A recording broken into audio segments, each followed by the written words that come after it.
जोड़ेंगे तो 1867 में और एक समाज की स्थापना हुई जिसको हम प्रार्थना समाज कहते हैं, जिसके प्रवर्तक कौन है? आत्माराम पांडुरंग। परंतु आत्माराम पांडुरंग ने इस समाज की स्थापना की और इस समाज के सिद्धांत भी वही है जो सिद्धांत ब्रह्म समाज के हैं। फिर दयानंद को फिर आर्य समाज की स्थापना की क्या आवश्यकता पड़ी? और एक बहुत बड़ी बात करने जा रहा हूं।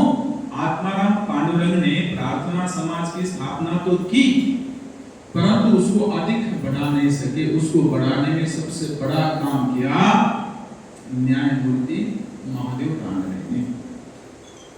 अब ये रानडे कौन है? न्यायमूर्ति कौन है? आपको जानकर खुशी होगी, जिस व्यक्ति ने ऋषि दयानंद को पुणे में बुलाया था प्रवचन के लिए।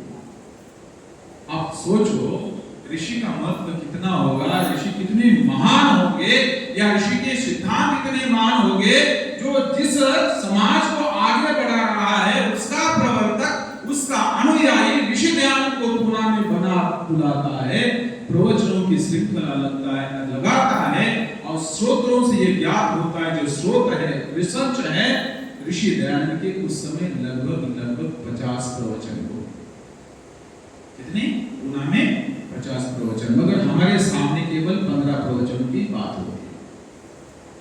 इतनी होती है ना। एक उपदेश मंजरी, एक पुणे प्रवचन, एक ग्रंथ है, उसमें 15 प्रवचन है, परंतु ये प्रवचन 50 के लगभग प्रवचन है। श्रोतों से आर्यभद्र पुरुषों, ऋषि दयानंद के बहुत बड़े उपकार है।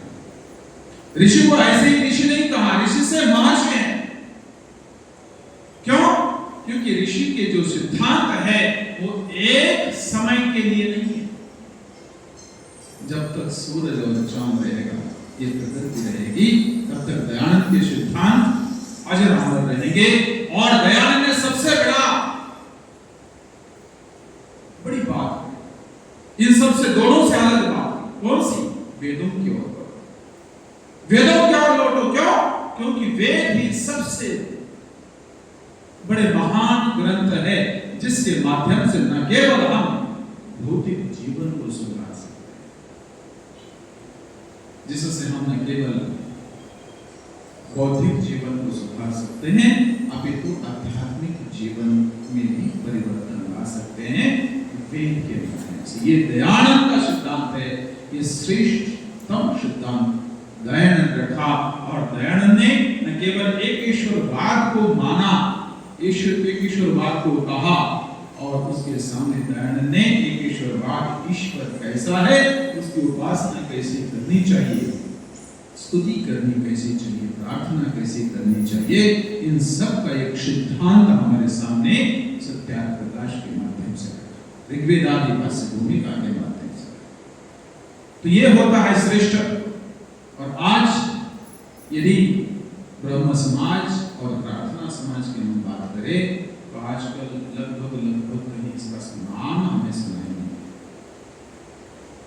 जहां पर स्थापना हुई थी ब्रह्म समाज की, कहां हुई थी? कलकत्ता में, वहां पर भी इसका नाम नहीं है। और प्रार्थना की समाज की स्थापना मुंबई में हुई थी, वहां पर भी इसका कोई नाम नहीं है।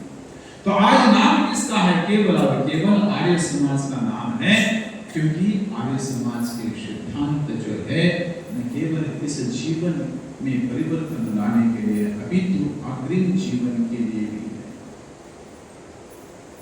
अब इसको हम कैसे माने? सत्यार्थ प्रकाश जब पढ़ते हैं, सत्यार्थ प्रकाश में जब ऋषि दयानंद प्राणायाम की बात करते हैं,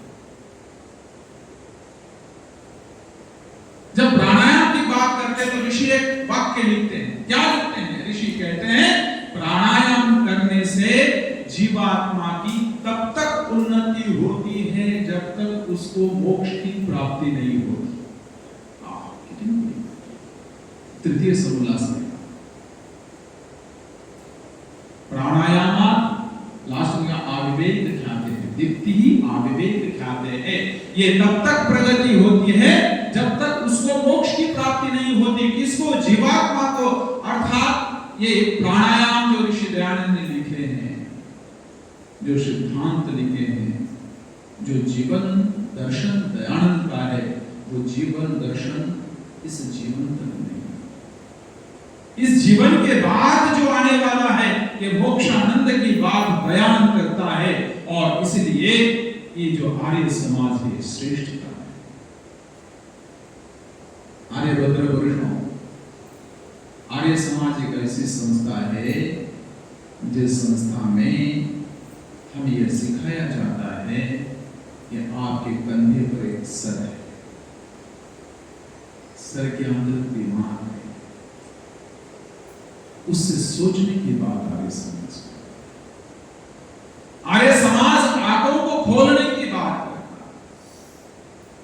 कहीं और संस्थाओं में जाएंगे, समाज में जाएंगे, वहां आप प्रश्न नहीं कर सकते कि ऐसा क्यों, परंतु हमारे समाज में प्रश्न कर सकते कि ऐसा क्यों, और उसका उत्तर हमारे पास है।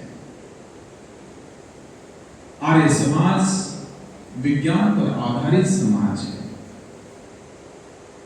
तो आज हम सबका भाग्य है कि हम